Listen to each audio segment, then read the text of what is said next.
Muito bem, nós estamos aí num período até o dia 30 de maio do acerto, né, que a gente chamava antigamente com o leão, o imposto de renda. Isso, naturalmente, que mexe com todo mundo, na família, nas pessoas. Então, em qualquer situação, a gente está direta ou indiretamente envolvido com o imposto de renda. Doutor Gustavo Bernardi, obrigado pela sua presença aqui, né? Esse é um aspecto importante, é uma fase importante da vida fiscal de cada um de nós e, sobretudo, com relação ao imposto de renda. Muitas pessoas, elas podem ser enquadradas do ponto de vista de patologia médica e solicitar isenções do imposto de renda, se tem determinada patologia, etc. e tal. E é isso que eu gostaria que o senhor esclarecesse. Que tipo de patologia médica e em que situações é possível reverter a situação de pagamento do imposto de renda? Sim, Silvio. Na verdade, Silvio, muito se discutiu acerca de quais as doenças gerariam a isenção do imposto de renda. Até que em 1988, a Lei 7.713 trouxe uma regra, trouxe uma lista, né, de doenças incapacitantes que provocam ali ou autorizam a isenção do pagamento do imposto de renda. Tá? É preciso entender que tem que haver um enquadramento da moléstia com aquelas CIDs, que é o Cadastro Internacional de Doença, que estão ali estabelecidas, elencadas na legislação. Eu te trouxe aqui quais são essas doenças, né? Cardiopatia grave. Cardiopatia grave é uma doença do coração, né? Que é genérica, ou seja, este nome cardiopatia grave, ela não é de uma doença em específica, mas pode ser diversas doenças que provocam a cardiopatia grave, mas se for constatada que aquela doença cardíaca é grave, provoca ela é incapacitante, ela autoriza a isenção do imposto de renda. Nós temos aí a AIDS, o HIV. HIV é uma questão polêmica na isenção, porque a lei estabelece que basta que você tenha HIV para que você esteja isento do imposto de renda, né? Porém, o HIV hoje, ele tem a remissão, a pessoa tem o HIV, toma medicação e tem uma vida normal. Portanto, ela não está incapactada, ela está praticando os atos da vida normal. Porém, ela tem igualmente este direito de pleitear a isenção do imposto de renda. Nós temos aqui alienação mental. Alienação mental é um termo também genérico, assim como cardiopatia grave. Então é Parkinson, esquizofrenia, Alzheimer, tudo isso aí é alienação mental. E a alienação mental, uma vez constatada a capacidade, a diminuição da capacidade intelectual da pessoa, ela autoriza pleitear a isenção do imposto de renda. Eu estou lendo aqui a minha colinha. Cegueira. Cegueira é uma outra questão bastante polêmica. Existe cegueira total, biocular, e existe a cegueira monocular, de um olho só, né? Pois bem, as duas podem ser pleiteadas a isenção do imposto de renda. Ok?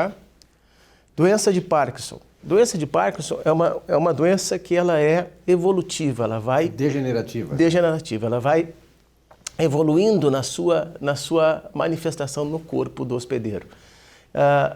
Então, em qualquer estágio da doença de Parkinson, mesmo no estágio inicial, uma vez constatada a doença de Parkinson, você pode pleitear a isenção do imposto de renda. Existe uma doença chamada espondilite anquilosante, que é uma inflamação crônica, né?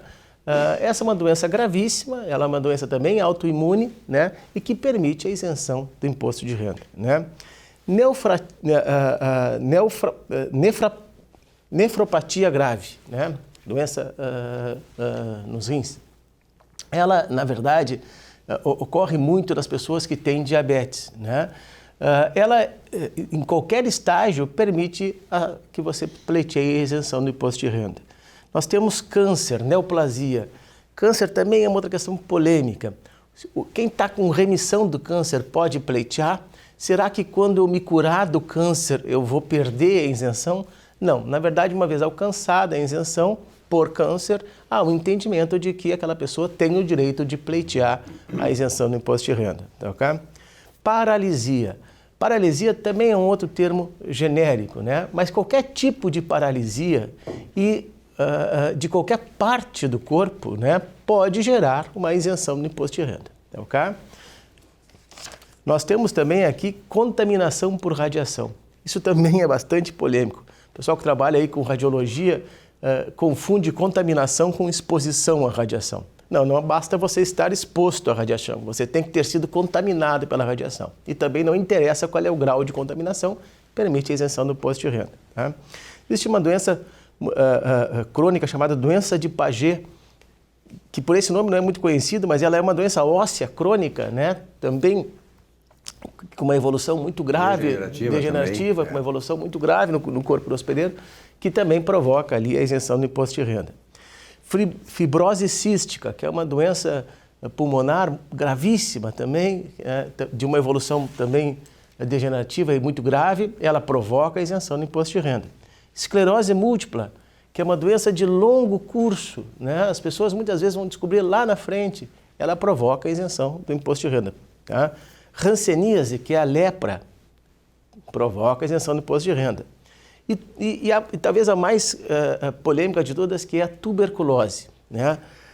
Os tribunais, o INSS entende que somente a tuberculose ativa provoca a isenção do imposto de renda. Há uma discussão enorme daquelas pessoas que fizeram o tratamento e se curaram. Okay?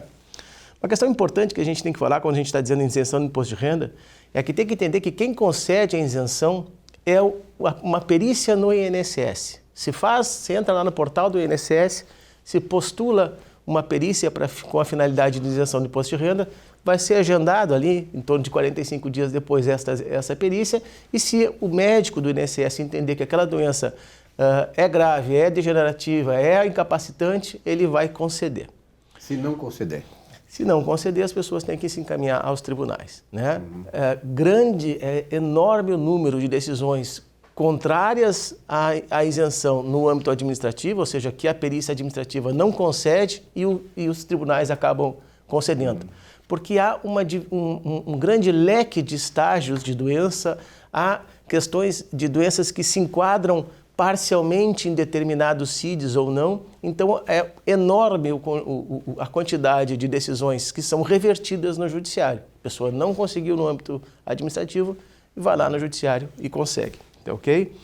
Há uma outra questão importante aqui que as pessoas têm que ser lembradas também, que as pessoas enquadradas em doenças graves, né, e que são aposentadas, que são pensionistas, elas podem postular, inclusive, um acréscimo no seu salário, nos seus proventos, né, de 25%, quando elas provam que têm a necessidade de um acompanhante, que pode ser um familiar, que pode ser um amigo, mas se ela prova que ela tem essa necessidade de ter um acompanhante, ela recebe um acréscimo nos seus proventos de aposentadoria, Silvio. Perfeito. O importante é o seguinte, só para concluir, doutor Gustavo Bernardi, toda ação que se vai fazer em relação a discutir, né, digamos assim, você teve negada a sua isenção por parte do órgão administrativo do INSS.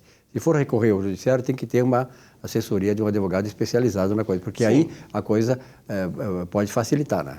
Na verdade, não só pode facilitar, mas em decorrência da tipicidade da questão. Perfeito. É muito técnica a discussão acerca das isenções de imposto de renda. Perfeito. Doutor Bernardi, um abraço, até a próxima semana. Um abraço, Silvio.